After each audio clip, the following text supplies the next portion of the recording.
Pertarungan antara nomor 9 melawan nomor 8 dimulai, tapi ada juga pertarungan lain yang juga akan dimulai. Berikut akan kita bahas lanjutan cerita Kaiju Hachiko. Let's check it out.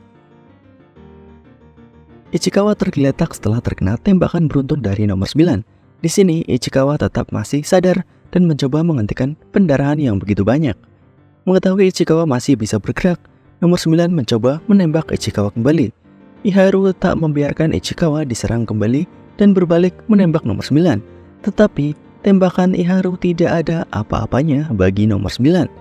Nomor 9 kemudian melakukan counter dengan menembak Iharu dan berbalik ke arah Ichikawa. Kali ini dengan jarak yang lebih dekat, nomor 9 benar-benar akan membunuh Ichikawa. Pada tembakan pertama, Ichikawa masih tetap bergerak. Nomor 9 jadi tahu jika tembakannya masih lemah untuk langsung membunuh manusia. Tembakan selanjutnya dilakukan lebih keras. Iharu yang melihat Ichikawa tak berdaya mencoba menembak nomor 9 untuk yang terakhir kalinya. Tapi tembakan miliknya tak bisa digunakan. Iharu benar-benar menangis dan memohon kepada siapa saja untuk menolong Ichikawa. Di saat yang sama, nomor 8 akhirnya datang. Kafka berhasil datang tepat waktu. Dari belakang nomor 9, Kafka kemudian memukul nomor 9 tepat di wajahnya. Pukulan dari Kafka langsung membuat kepala nomor 9 terlepas. Kafka meminta maaf kepada Ichikawa karena datang terlambat. Sedangkan Ichikawa yang masih tersadar walaupun terkena banyak tembakan dari nomor 9 merasa dirinya lemah karena membuat Kafka berubah menjadi kaiju kembali. Nomor 9 walaupun kepalanya telah terputus, tumbuh kepala baru dari tubuhnya. Mengetahui nomor 9 masih hidup, Kafka kemudian berbalik untuk melawan kembali.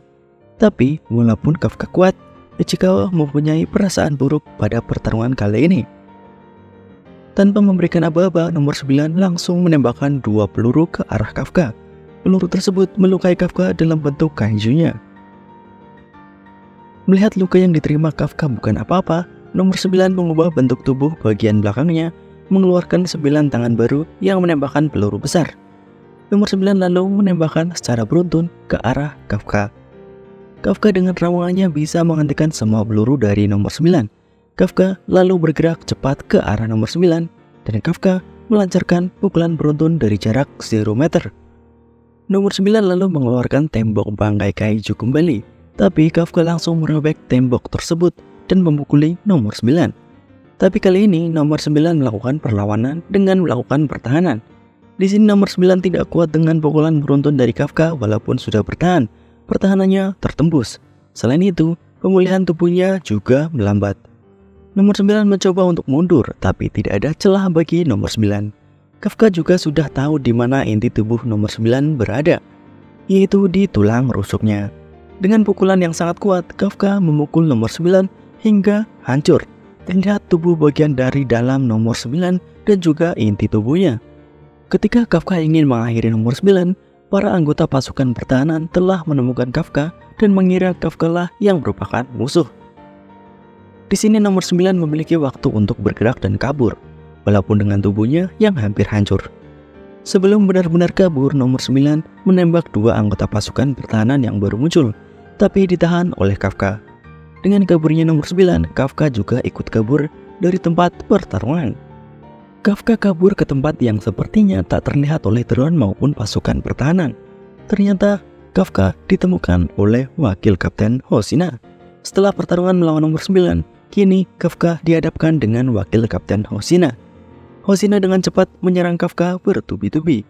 Di sini Kafka masih bisa menghindarinya. Tapi tiba-tiba Hoshina meminta untuk pelepasan batasan dari pakaian tempurnya. Hoshina mengeluarkan 92% kekuatannya.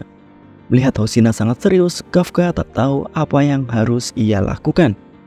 Karena Kafka tidak bisa sembarangan memukul Hoshina yang merupakan manusia biasa. Tapi ketika Kafka sedang sibuk berpikir, Hoshina sudah berhasil menebas dada dari Kafka. Saat ini, Hoshina telah melepas 92% pakaian tempurnya. Pakaian yang merupakan senjata organik yang dibuat dengan memanfaatkan serangan otot dan sel dari kaiju. Semakin tinggi tingkat pelepasan kekuatannya, maka semakin tinggi juga pengeluaran potensial kekuatan pakaian tempur. Kafka yang sebelumnya melihat gerakan Kikoru yang memiliki pelepasan sekitar 50%, sekarang Kafka melihat gerakan Hoshina yang memiliki pelepasan sebesar 92%. Gerakan Kafka tak bisa mengikuti serangan dari Hosina. Dengan teknik tebasan gerakan pertama, Isshiki Karauchi, tangan Kafka berhasil terpotong. Tidak hanya itu, tebasan sebelumnya yang mengenai tubuh Kafka memperlihatkan core dari Kafka. Kafka kemudian langsung melakukan regenerasi sambil terus menghindari. Bagi Kafka, melakukan regenerasi juga menggunakan energi.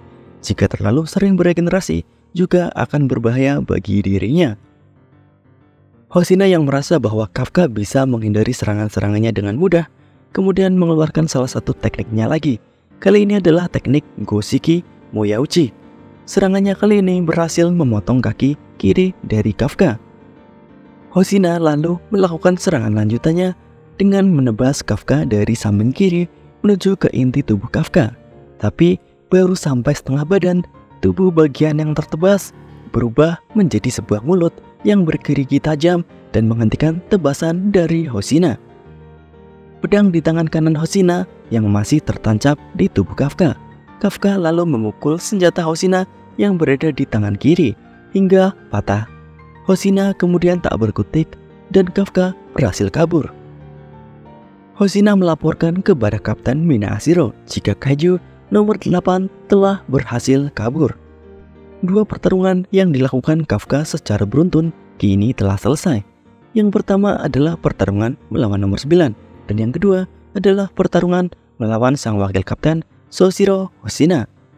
Kafka bisa dibilang lebih kuat dari nomor 9 dan juga lebih kuat dari Hosina dalam pertarungan tersebut.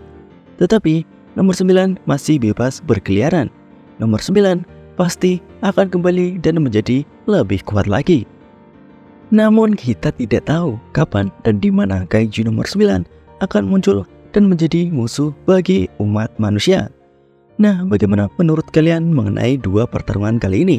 Pertarungan melawan nomor 9 dan juga pertarungan melawan wakil kapten Soshiro Hosina. Pertarungan mana yang lebih seru bagi kalian? Tuliskan pendapat kalian di kolom komentar. Bye-bye.